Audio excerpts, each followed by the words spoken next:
सास बिना ससुराल, बहू हुई बेहाल। एक सामाजिक कहानी। बचपन में एक लोकगीत, यह सास जंगल घास मुझको नहीं सुहाती है, जो मेरी लगती अम्मा सैया की गलती सासू मुझको वही सुहाती है। सुनकर सोचा, शायद सास के जुल्म से तंग आकर किसी दुखी नारी के दिल से यह आवाज निकली होगी। कॉलेज में पढ़ने लगी तो किसी सीनियर को कहते हुए सुना, ससुराल से नहीं सास से डर लगता है। यह सब देख सुनकर मुझे तो सास नामक प्राणी से ही भय हो गया था। मैंने घर में ऐलान कर दिया था कि पति चाहे कम कमाने वाला मिले मंजूर है, पर ससुराल में सास नहीं होनी चाहिए। अनुभवी दादी ने मुझे समझाने की कोशिश की कि बेटी सुखी जिंदगी के लिए सास का होना बहुत जरूरी होता है, पर मम्मी ने धीरे से बुदबुदाया कि चल मेरी न सही, तेरी मुराद तो पूरी हो जाए। शायद भगवान ने तरस खाकर मेरी सुन ली। ग्रेजुएशन की पढ़ाई खत्म होते ही मैं सास विहीन ससुराल के लिए खुशी खुशी विदा कर दी गई। विदाई के वक्त सारी सहेलियां मुझे बधाई दे रही थीं, ये कहते हुए कि हाय कितनी लकी है तू जो ससुराल में कोई झमेला ही नहीं, राज करेगी राज। लेकिन वास्तविक जिंदगी में ऐसी बात नहीं होती है। सास यानी पति की प्यारी और तेज तर्रार मां का होना एक शादीशुदा स्त्री की जिंदगी में बहुत मायने रखता है। इसका एहसास सबसे पहले मुझे तब हुआ जब मैंने ससुराल में पहला कदम रखा। न कोई ताना, न कोई गाना, न कोई सवाल और न ही कोई बवाल, बस एंट्री हो गई मेरी बिना किसी झटके के। सच पूछो तो कुछ मजा नहीं आया, क्योंकि सास से मिले वेलकम कानून के प्लाट पर ही तो बहुएं भावी जीवन की बिल्डिंग तैयार करती हैं, जिसमें सासू मां की शिकायत कर सहानुभूति बटोरना, नयनों से नीर बहा पति को ब्लैकमेल करना, देवरनन को उनकी मां के खिलाफ भड़काना, ससुर जी की लाडली बनकर सास को जलाना, जैसे कई झरोखे खोलकर ही तो जिंदगी में ताजा हवा के मजे लिए जा सकते हैं। क्या कहूं और किससे कहूं अपना दुखड़ा।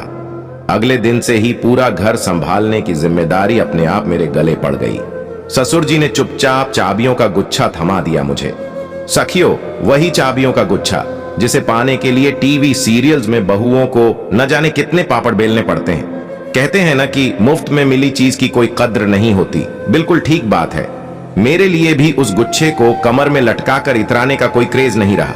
आखिर कोई देखकर कुढ़ने वाली भी तो होनी चाहिए। मन निराशा से भर उठता है कभी कभी तो। गुस्से और झल्लाहट में कभी बेस्वाद खाना बना दिया या किसी को कुछ उलटा पुलटा बोल दिया तो भी कोई प्रतिक्रिया या मीन मेख निकालने वाला नहीं है इस घर में। कोई लड़ाई झगड़ा या मनमुटाव नहीं। अब आप सब सोचो, किसी भी खेल को खेलने में मजा तो तब आता है जब खेल में द्वंद्वी और प्रतिद्वंद्वी दोनों बराबरी के भागीदार हों। एक तरफा प्रयास किस काम का। अब तो लगने लगा है लाइफ में कोई चुनौती नहीं रही, बस बोरियत ही बोरियत। एक बार मोहल्ले की किसी महान नारी को यह कहते सुना था कि टीवी में सासा बहू धारावाहिक देखने का अलग ही आकर्षण है। सासा बहू के नित्य नए दांव पेच देखना, सीखना और एक दूसरे पर व्यवहार में लाना सचमुच जिंदगी में रोमांच भर देता है। उनकी बातों से प्रभावित होकर मैंने भी सासा बहू वाला धारावाहिक देखना शुरू कर दिया। साजिश का एक से बढ़कर एक आइडिया देखकर जोश से भर उठी मैं, पर हाय री मेरी किस्मत आजमाइश करूं तो किस पर। बहुत गुस्सा आया अपने आप पर। अपनी दादी की बात याद आने लगी मुझे। उन्होंने मुझे समझाने की कोशिश की थी कि बेटा सास एक ऐसा जीव है जो बहू के जीवन रूपी स्वाद में चाट मसाले की भूमिका अदा करता है, जिससे पंगे लेकर ही जिंदगी जायकेदार बनाई जा सकती है। काश उस समय दादी की बात मान ली होती तो मजबूरन दिल को यह न गाना पड़ता, न कोई उमंग है न कोई तरंग है, मेरी जिंदगी है क्या सासू बिना बेरंग है। मायके जाने का भी दिल नहीं करता अब तो। क्या जाऊं वहां बैठकर बहनें मम्मी से जहां अपनी अपनी सास का बखान करती रहती हैं। मुझे मजबूरन मूक श्रोता बनकर सबकी बातें सुननी पड़ती हैं। बड़ी दीदी बता रही थीं कि कैसे उनकी सास ने एक दिन चाय में कम चीनी डालने पर टोका तो दूसरे दिन से किस तरह उनकी चाय में डबल चीनी मिलाकर उन्होंने उनका शुगर लेवल बढ़ा दिया। लो अब पीते रहो बिना चीनी की चाय जिंदगी भर। मूवी देखने की शौकीन दूसरी बहन ने कहा कि मैंने तो अपनी सास को सिनेमा घर में मूवी देखने का चस्का लगा दिया है।